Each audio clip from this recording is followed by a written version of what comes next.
In April 1966, the students of Westall High School were finishing up their morning physical education classes.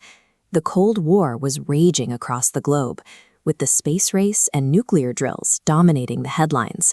But on this dusty Melbourne oval, the focus was simply on the upcoming Easter break. At 10:15 a.m., the routine broke. A metallic silver object appeared in the clear autumn sky. Witnesses described it as a smooth, saucer-shaped craft, about the size of 2 family cars. It had no wings, no visible windows, and no seams. And as it hung in the air, it made no sound. It didn't drift like a balloon or glide like a plane. It moved erratically, dashing from one side of the sky to the other in a fraction of a second. It would hover motionless, drop suddenly, and then accelerate vertically at speeds that defied the known limits of aviation. The spectacle drew immediate attention from the nearby Moorabbin airfield. Up to 5 private Cessna aircraft arrived on the scene, circling the anomaly in a tense cat-and-mouse interaction. Every time a pilot tried to close the distance, the silver disc would tilt on its side and dart away, easily outmaneuvering the conventional planes. Hundreds of children and teachers stood paralyzed on the grass. In the span of a 20-minute recess, their predictable suburban school day had transformed into a shared, inexplicable phenomenon. When the craft suddenly descended behind a grove of pine trees in an abandoned rural lot known as the Grange, the shock broke into chaos.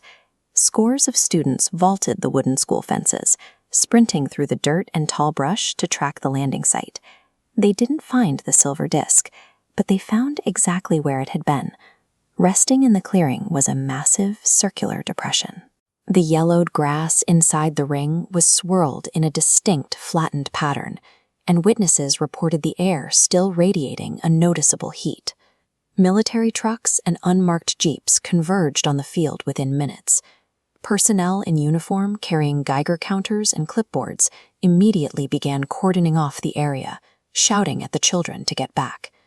The swirled grass was material proof that a heavy object had displaced the earth. The students possessed physical evidence of an anomaly, and the rapid response from the road suggested the state was already moving to erase it. Back on campus, Headmaster Frank Sambell ordered the frantic student body into an emergency assembly, effectively isolating them from the outside world. Flanked by unidentifiable men in uniform, Sambell dictated the official narrative. He told the crowd that the silver disc hovering above their heads was actually a stray weather balloon.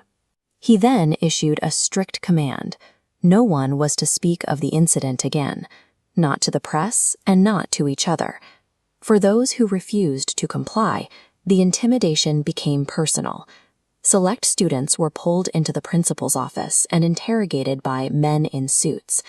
These agents mocked the teenagers, asking if they'd been hallucinating little green men, a tactic designed to manufacture self-doubt in the young witnesses. The adults faced harsher threats.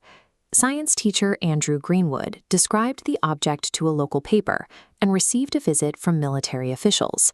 They threatened to prosecute him under the Official Secrets Act, warning that if he spoke out again, they would leak rumors that he was an alcoholic to destroy his career. By leveraging adult authority and career-ending threats, the state systematically suppressed the civilian testimony. For the government, maintaining a controlled narrative was clearly more important than investigating the truth of the event. The state also worked to neutralize all photographic evidence. Chemistry teacher Barbara Robbins had taken several clear photographs of the hovering craft. Before the day ended, a man in a dark blue uniform confiscated her camera and film. Those images were never seen again. The press faced similar interference. When a Channel 9 news crew arrived to interview the students, local police physically intercepted them, forcing the journalists off the premises. The interview footage subsequently vanished from the station's archives. This map tracks the movement of these units in the minutes following the sighting. The response occurred in under 20 minutes, a mobilization speed that suggests these assets were already in the area, likely tracking a known failure. Back at the Grange, witnesses reported seeing soldiers wear the landing circle on fire, destroying all traces of the scorched grass. Through intimidation, confiscation, and literal scorched earth tactics, A coordinated, multi-agency operation successfully scrubbed the physical reality of the sighting from the Earth. Today, the bureaucratic silence is total.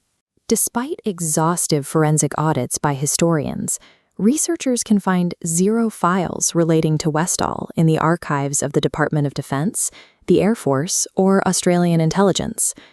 Military experts suggest the panic points to a classified Cold War failure. The anomaly may have been a wayward highball radiation monitoring balloon, or a secret prototype drone that drifted catastrophically off course into a populated area. But the origin of the craft is secondary to the damage done by the cover-up. For decades, the students of Westall High were forced to carry the weight of the official lie. They endured a lifetime of public ridicule, labeled as hysterical children, and carried the heavy burden of being told their own memories were a delusion. The state intelligence apparatus executed its playbook. They seized the film, burned the landing site, and purged the documentation. But they failed to account for the shared memory of 300 people who were there that morning. The Westall incident remains a testament to how easily institutional power can delete a physical event from history. In the end, the unwavering memories of everyday citizens are the only defense against total erasure.